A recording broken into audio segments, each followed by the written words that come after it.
What's going on, everyone? Welcome back to another episode of the Resilient Rehab Podcast. I'm your host, Effer, and today we're going to be talking about anterior pelvic tilts. Now, I've done an episode on this already, so you can go check that out.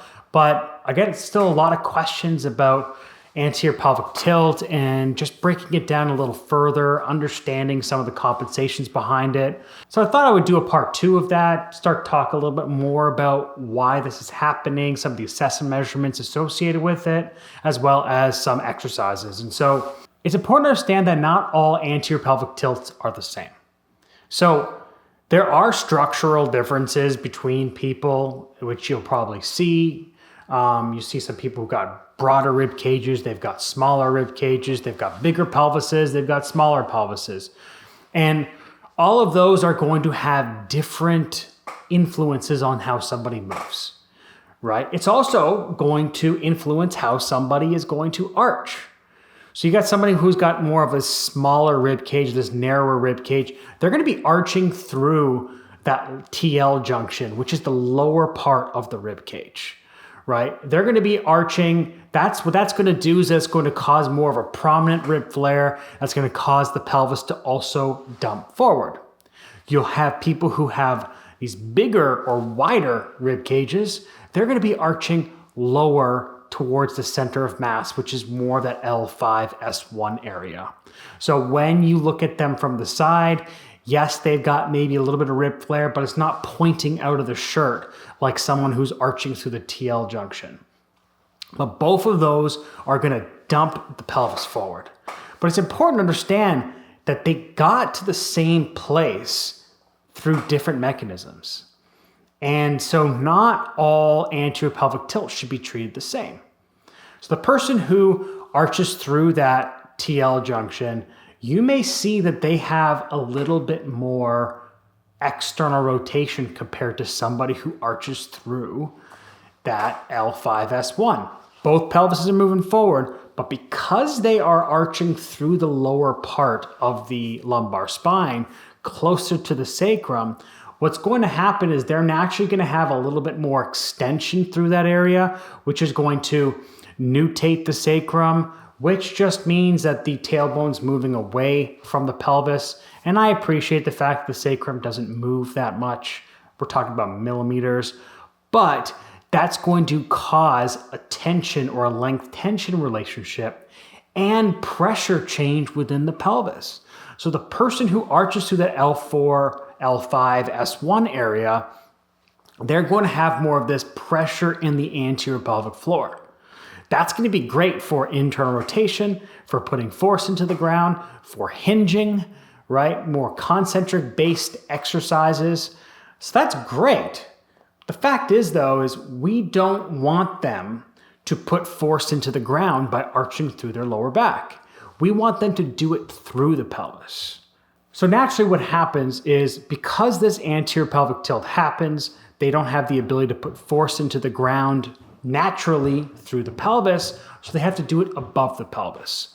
So that pressure they have at the anterior pelvic floor, well, they can't create enough pressure there, so they have to use muscles on the outside. Think of like your rectus femoris or your quad muscles. Think about your hip flexors. Think about your low back muscles. Those muscles are going to have to push the pelvis forward so that the body can land more in the front part of the foot, because that's where force is produced. Force is not really produced closer to the heels, produced more of the midfoot to the front part of the foot. On the contrary, you've got someone who is arching through that TL junction, really creating this rib flare. Well, they're also going to push the pelvis forward, but they're doing it through the rib cage. So these people are not going to have a lot of pressure in the front part of their pelvis. In fact, they're going to have more pressure in the back part of the pelvis.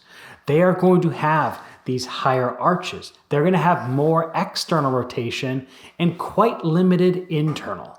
Because they're doing it through that rib cage, they're not going to create as much pressure down the pelvis. In fact, they're going to have more of a descended pelvic floor. They're going to have more of a descended pelvic floor, and they're going to have lengthening of those pelvic floor muscles. So they can't create pressure and force, but they're not going to be able to create pressure or force into the ground. And so what we have to do is think about, okay, well, we have an internal rotation deficit in the person who arches through the TL junction, but an external rotation deficit on the person through the TL junction, through the L4, L5, or the lower back. Both require different strategies. So the person who is missing more external rotation, what do we probably have to do? We have to shift them back while reinforcing external rotation. We're thinking of our front foot elevated split squats. We're thinking of our feet elevated on a box. Whereas the person through the TL junction, we need to be thinking about more, how can we reinforce that internal rotation so they don't have to throw the pelvis or throw the rib cage forward, I should say, in order to do that. So we need to drive internal rotation on the TL junction anterior pelvic tilt while holding that rib cage back. What's a great option? I really like doing a front foot elevated split squat, holding onto a plate at 90 degrees. We could potentially do a rear foot elevated split squat because that's going to reinforce more internal rotation and pressure in the pelvis. But we have to do so maybe holding onto cables or holding on to something so we can really retract that rib cage, make sure it's not coming through the rib cage. On the other side of things, maybe we do a heels elevation for the person who arches through that L4, L5. We want to really emphasize when they're on their back to keep the tag of their pants on the ground. Because what they're going to want to do, as soon as they're on their back, they're going to want that tag to come off the ground. That's going to dump the pelvis forward. And especially when they put their feet or put pressure into the ground, that pelvis is going to want to come forward again. So we need these cues. And in fact, with the person with the TL junction anterior pelvic tilt, sometimes I'll put a towel right underneath that TL junction. That way the ground's not so far from them. Because what'll happen is you're going to want to cue, okay, press that lower part of your rib cage in the ground, and they're going to crunch. That does the opposite of what we want. Versus the person who has the anterior pelvic tilt coming from the lower back, well, what they're going to want to do is they're going to want to arch the lower back just to put the force into the ground. So I put a towel underneath the tag of the pants or a pad of some kind.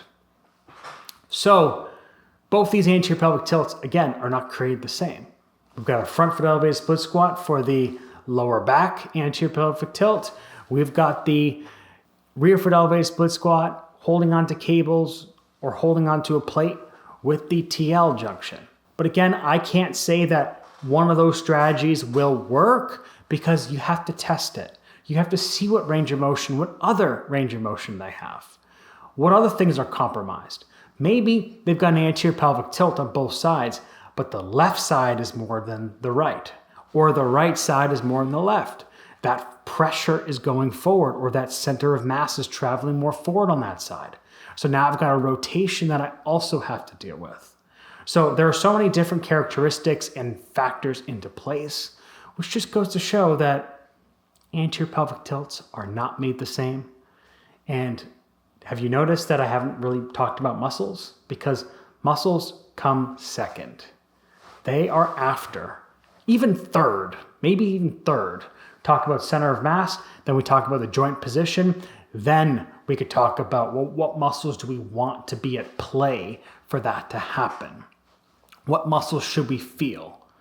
But as I've talked about in other podcast episodes, especially the cueing podcast episode, I don't cue muscles because if I say, I want you to feel your glutes, they're going to feel their glutes because they're just going to squeeze them. So I don't want to cue that. I want to say, press a tag of your pants into the ground, press the inside part of your heel, make sure you got your pinky toe and the ball of the big toe pressing into the ground. Now what muscles do you feel? Well, I feel my calf. Okay, that pelvis is dumping forward. How do I bring it back? Maybe I put the towel underneath the tag of the pants. Now pressing the ground. I feel a little bit more hamstrings, but I feel my calves. Great, let's elevate your toes. Now I feel my hamstrings and my lower glutes. Perfect, that's how you're going to do it.